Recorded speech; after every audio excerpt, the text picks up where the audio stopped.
আমাদেরকে বিশ্বাস করতে হবে যে তারেক রহমান এই সালাউদ্দিনকে এই পজিশনে বসিয়েছে এবং আজ পর্যন্ত সে বহাল তবিয়তে আছে এবং সত্যি গিয়ে সে লেকচার দিচ্ছে? এটা কি বিশ্বাস করতে হবে যে ওনার নিয়োগকর্তা তারেক রহমান? এখন আমি ওই ব্রিগেডিয়ার জিয়া সাহেবের সাথে একমত।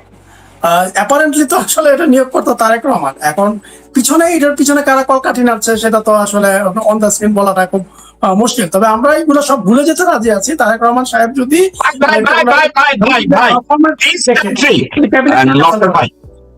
নসের ভাই এই বিপদে পড়েন না। জামাতের আমি শফিক রহমান বলছিল যত আকাম কুকাম করছে মাফ করে দিচ্ছি। শফিক রহমানের 14 গোষ্ঠী ধৌত করা হয়েছে, বলা হয়েছে তুই কেন মাফ করা। এই রিস্ক আপনি নিয়েন না, আমি নেব না, আপনিও নিয়েন না, ব্রিগেডিয়ার জিয়াও নিবে না। একটা কথা নসের ভাই, আমি আর আপনি নর্মাল কনভারসেশনে, ডক্টর মোহাম্মদ ইউনূসকে বলা হয়েছে যে জাহাঙ্গীরের স্বরাষ্ট্র মন্ত্রণালয় বসাইছে কে? বুইড়া হাবড়া দামড়া, মুখতে গেলে পায়খানা ফিরা দেয়, এই লোককে বসাইছে কে? আপনি কি কখনো 18 মাসের শাসন আমলে একটা বারের জন্য দেখেছেন ডক্টর মোহাম্মদ ইউনূস জাহাঙ্গীরের বসায়া কইছে আইন শৃঙ্খলা পরিস্থিতি তুমি সামলাও কেমনে? ভিডিও কোন একত্রে ছবি কোন জায়গায় দেখছেন মিডিয়াতে? না। অথচ জাহাঙ্গীরের ওয়াকারের ছবি আছে, ওয়াকার পয়সা পয়সা জাহাঙ্গীরের লেকচার দেয়, এমন ভিডিও আছে। তাইলে দেশটা চালাইছে কে, ইউনূস না ওয়াকার? ওই যে অ্যাপারেন্টলি ইউনূস সাহেব চালাচ্ছে, পিছনে বাকিরা।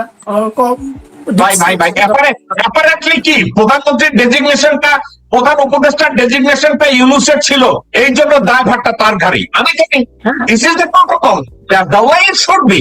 কিন্তু একটা কথা আমরা সবসময় বলি, that in reality happen behind the scene, পিছনে।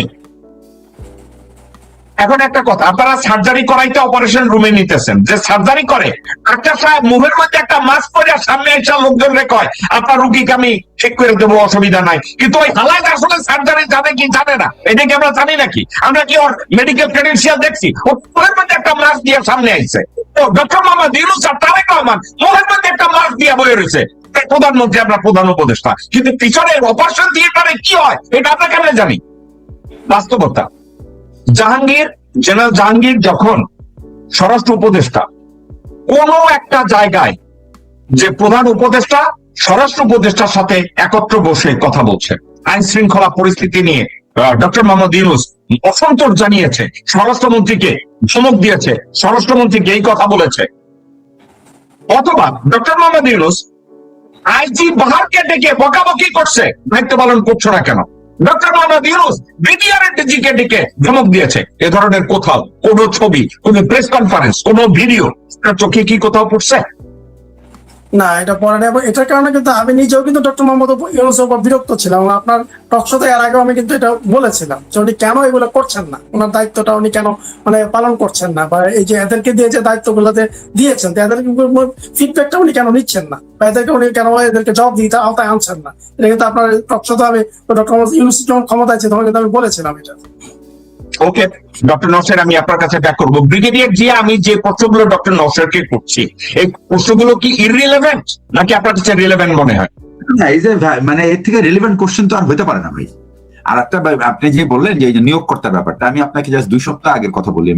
আমার সঙ্গে এক ভদ্রলোকের দেখা হলো, উনি বেশ একটু বিভিন্ন রকম রাজনৈতিক মহলের সাথে যোগাযোগ রাখেন। উনি বলতেছেন, স্যার আমার এটা তো বিশ্বাস হচ্ছে না, কথাটা কোট আনকোট আমি বলি আপনাকে, আমার একটা জিনিস বিশ্বাস হচ্ছে না। কি বিশ্বাস হচ্ছে না? বলে যে আমার কাছে একজন লোক এসে বললো যে ভাই আপনি একটা ভালো এমপির নাম দেন আপনাদের দলের, যে যাকে আমরা নৌমন্ত্রী হিসেবে বানাইতে পারি। বলে তুমি কিভাবে নৌমন্ত্রী বানাবা? নৌমন্ত্রী বানাবে তারেক সাহেব। বলে সেটা আপনার ব্যাপার, সেটা আপনার চিন্তা নাই, আপনার নাম দেন যাকে না বানানো যায়। বলে তুমি কেমনে করবা এটা? বলে তার ইন্ডিয়ার সাপোর্ট থাকলেই সে হয়ে যাবে। দিস ওয়াজ হিজ ওয়ার্ড, যে ভারতের যদি সমর্থন থাকে তাহলে সে হয়ে যাবে। ভাই জিয়া ভাই, আপনার কথাটা আমি এর আগে শোতে আপনি বলেছেন। এখন আপনাকে আমি অত্যন্ত দায়িত্ব নিয়ে কৃতিত্বের সাথে আপনাকে অভিনন্দন জানিয়ে আমি একটা কথা বলছি। সেম প্রপোজালটা আমার সাথে গত 2 দিন ধরে হচ্ছে, সেম প্রপোজাল, এবং এই সোর্সটাকে আমি খোঁচা মেরেছি যে এই নিয়োগকর্তাটা কোন জায়গা থেকে। আমি দেখি জেনারেল ওয়াকার এবং ভারতীয় হাইকমিশন। জেনারেল ওয়াকার ফার্স্ট, যেই সোর্স আমাকে অ্যাপ্রোচ করেছে তাদের সরাসরি সোর্স জেনারেল ওয়াকার, দ্বিতীয় সোর্স ভারতীয় হাইকমিশন। তাইলে নিয়োগকর্তা বাংলাদেশে তারেক রহমান না, সরকারের নিয়োগকর্তা সেনাপ্রধান এবং ভারতীয় হাইকমিশন। এখন সত্যিকার অর্থে যদি আমরা বুঝতে চাই যে আমাদের নিয়োগকর্তা যারা, তারা নিয়োগ দেয় ভারতের কাছে জিম্মি হয়ে থাকা লোকজনরা, তাদেরকে সচিব বানায়, তাদেরকে বিচারক বানায়, তাদেরকে এমপি বানায়, তাদেরকে মন্ত্রী বানায়। এরা চাইলেও এফেক্টিভ হবে না, এরা চাইলেও এফেক্টিভ হতে পারবে না, এরা চাইলেও দেশপ্রেমিক হতে পারবে না। এখন মিলিয়ন ডলার কোয়েশ্চেন, যেটা নওশের বলেছে, ডক্টর নওশের, আমি এই কথাটাকে যদি বলি যে যাকে দ্বারা আমি ভূত ছাড়াবো সে নিজেই ভূত। আমরা সামনে একটা কাঠের পুতুল বসায় রাখছি ডক্টর মোহাম্মদ ইউনূস নাম দিয়ে, তারেক রহমান নাম দিয়ে, কিন্তু মুখের মধ্যে একটা মাস্ক পরে বলে অপারেশন ঠিক আছে, 2 ঘন্টা পরে বলে রোগী মারা গেছে। সেই বেটা মাস্ক পরে আসলে তার আর দেখাশোনা নাই, ওই কুত্তা বাচ্চা আসলে ডাক্তার ছিল কিনা কে জানে। কষ্ট করবে কার জানেন? ডক্টর নওশের, কারণ তার মুখে মাস্ক নাই। তাহলে তো যে মানুষ কি লাইবো, ওই বেটা কি চিকিৎসা করছো, তারপর আমারে মারেন কেন, আমি তো চিকিৎসা করি না, সার্জারি করছে অন্য একজন, ওই বেটা আর নাই, হয়ে গেছে গা। তাইলে যাদেরকে নিয়োগ দিয়েছে তারা ভারতের জিম্মি, নিয়োগকর্তাকে আমরা সামনে বসে রাখছি, তারেক রহমান নিয়োগকর্তা, কিন্তু তারেক রহমানের এর কোনো ধারণাও নাই। তারেক রহমান সংসদে গেলে তাদের কথাও কইতে দেয় না, পাশের থেকে মাইক্রোফোন থামাই অন্য একজনের কথা কয়। একটা কথা আছে, আপনাদের দুইজনকে বলি, মানুষ মরার আগে উইল কইরা যায়, উইলে লেখে আমার মৃত্যুর পরে আমার জায়গা জমি এইভাবে ভাগ হবে, একটা উইল কইরা যায়। তারেক রহমান, ইয়াং তারেক রহমান মাত্র প্রধানমন্ত্রী হয়েছে, কিন্তু গেজেট পাস হয়ে গেছে তারেক রহমান না থাকলে অমুকে অমুকে তারেক রহমানের দায়িত্ব পালন করবে। এটা কিসের লক্ষণ? এটা লক্ষণ হইতেছে তারেক রহমানের সরার দরকার নাই, তাকে সরানো হবে। আমি যদি সাবজেক্টটাকে এভাবে ইন্টারপ্রেট করি, ব্রিগেডিয়ার জি, আমি কতটা ভুল হব? না, উত্তরাধিকার ঠিক করে রাখা আছে, অথচ উত্তরাধিকার করার মতো সময়ও হয় না, কেউ করতেও বলে নাই, তাইলে করছে কেন? এটা কিসের সিগন্যাল? তারেক রহমান সরতে না চাইলেও সরানো হবে, উত্তরাধিকার করে যাও। একটা চেইন অফ কমান্ড তৈরি করে রাখতে হবে। আমি যে জায়গাটা হিট করতে চাচ্ছি ব্রিগেডিয়ার জিয়া, আমি আপনাকে জানতে চাই, উত্তরাধিকার তৈরি করার মানুষ কখন করে? 80-90 বছর বয়সে। আমার শ্বাসকষ্ট, আমার বুকে ব্যথা, আমার ডায়াবেটিক্স, আমি এখন মরে যাবো। তারেক রহমান মাত্র প্রধানমন্ত্রী হয়েছে ফেব্রুয়ারি মাসের 17 তারিখে, তার এই মুহূর্তে উত্তরাধিকার তৈরি করার কি কোনো দরকার আছে? দরকার ছিল না। না, তবে রাষ্ট্রের একটা সিস্টেম আছে যে আপনি যদি কোনো কারণে অনুপস্থিত থাকেন তাহলে সামবডি শুড বি ডিক্লেয়ার্ড। সংসদে যেটা হয়, সংসদীয় রীতিনীতিতে, যে সংসদে যদি প্রধানমন্ত্রী অনুপস্থিত থাকে তো তার পক্ষে বক্তব্য একজন দেয়। দ্যাট ডাজ নট মিন উনি দায়িত্ব পালন করবে। আমাকে আরো একটা কথা বলেন, বাংলাদেশের কনস্টিটিউশন কি বলে? আপনি সংস্থা, ওকে, আপনি কি জানেন বাংলাদেশের এর আগের প্রোটোকল কি ছিল? আমি এরশাদ সাহেবের সময়ের কথা বলি এবং বেগম জিয়া এরশাদ সাহেবের সময়ের কথাটা বলি, আমি সরাসরি জানতাম। এরশাদ সাহেব যখন বিদেশে যেতেন, আপনি কি জানেন উনি স্ট্যান্ডিং অর্ডারে ওরালি বইলা যাইতেন, ইমার্জেন্সি কোনো কিছু হইলে মওদুদ আহমেদ অথবা স্পিকার অথবা অমুক আমার হইয়া ইমার্জেন্সি সিদ্ধান্ত নিবে, but that individual have to consult with me first, get my discretion or my opinion, then he is going to make a decision. আর আজকাল তো প্রধানমন্ত্রীর এই উত্তরাধিকার দরকার নাই তো ভাই, তিনি সারা পৃথিবীর যে কোনো জায়গা থেকে উনি যোগাযোগ করতে পারেন। তাহলে এই গেজেটটা কেন করা হইলো ভাই আপনার মনে হয়? এই গেজেটটা এটা ভাই জিয়া ভাই, এই গেজেটটা এটা মিন করে কিনা উনি যেতে না চাইলে ওনাকে সরানো হবে, মানে অথবা উনি অলরেডি কমায় আছেন, সুতরাং তাড়াতাড়ি উত্তরাধিকার ঠিক করে নেই, ঠিক করে। ডক্টর নওশেদ, আমি জিয়া, ব্রিগেডিয়ার জিয়া যে কথাটা বললাম, আপনি কি এটার উপরে অন্য কোনো মত আছে আপনার? না, সবার আগে আমি আপনাকে ধন্যবাদ দিতে চাই যে আপনি যে গেজেটের কোশ্চেনটা উঠাইছেন। বাংলাদেশে আমি এখন পর্যন্ত কোনো এমন কোনো বুদ্ধিজীবী আমি দেখলাম না যারা এটা নিয়ে কোনো কথা বলছে, কোনো টক শোতে বা ইয়াতে, যে এই বিষয়টা নিয়ে কোনো কথা বলছে যে একজন অ্যাক্টিং প্রাইম মিনিস্টার থাকতে মানে কে সে এখনো সুস্থ সবল জীবিত আছে, এখন কি জন্য এরকম গেজেট কেন পাস করতে হইলো, এটা আপনি প্রথমে এটা উত্থাপন করলেন। এটার জন্য আমি আপনাকে অভিনন্দন দিতে চাই আর কি। ওকে, বাট দুই, আপনার অভিনন্দন আমি গ্রহণ করলাম। অন দ্য আদার হ্যান্ড আপনার কাছে আমি জানতে চাই, এই মুহূর্তে তারেক রহমান নব্য বাংলাদেশের প্রধানমন্ত্রী এবং উনি বয়সে দিক থেকে, শারীরিক দিক থেকে উনি যথেষ্ট ফিট আছেন এবং ভালো আছেন। এই মুহূর্তে উত্তরাধিকার নির্বাচন অথবা ওনার অনুপস্থিতি, এই ধরনের কোন কনভারসেশনের কোনো দরকার নাই। গেজেট হওয়া তো দূরে থাক, কিন্তু এই গেজেট হওয়াই কি এটা প্রমাণ করে কিনা যে তারেক রহমান থাকুক কি না থাকুক ওনাকে সরানো হবে? সরানো হলে কে কি দায়িত্ব পালন করবে আগে লেখায় নাও, অথবা উনি কমায় আছে তা ছুটানো হবে। ব্যাপারটা যদি এইভাবে কেউ চিন্তা করে সেটা কি ভুল হবে? না, এটা মোটেই ভুল হবে না, কারণ এটা তো জনমনে সন্দেহ দেখা দিচ্ছে।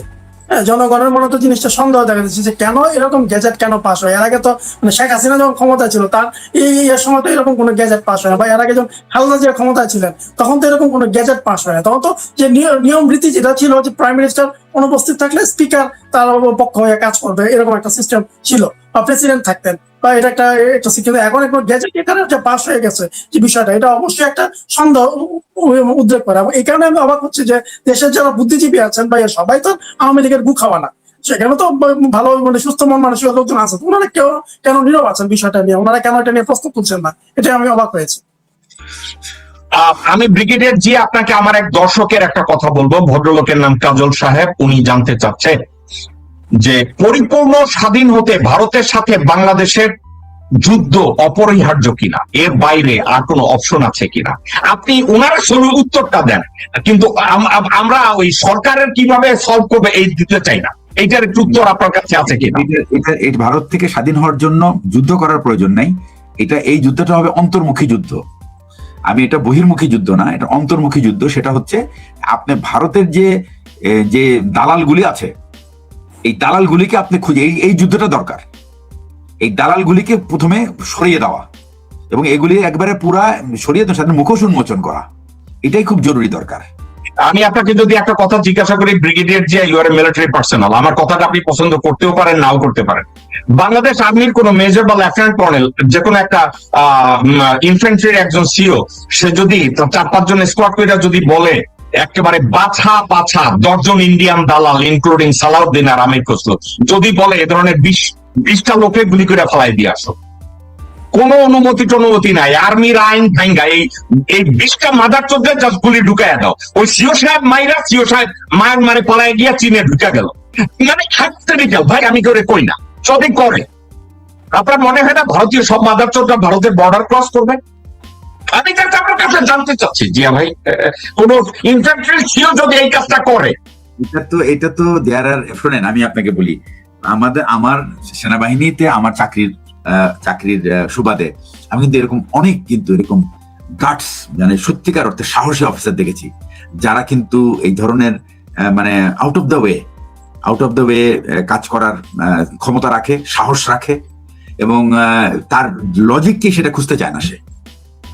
তবে যে হাইপোথেটিক্যাল সিচুয়েশন আপনি কথা বলেছেন এবং এটার পরিণতি কি হবে, আপনার মেইন উদ্দেশ্য হলো কি আফটার ইফেক্টটা কি হবে, এই আফটার ইফেক্টটা কিন্তু উইল বি সলিড, কোনো সন্দেহ নাই।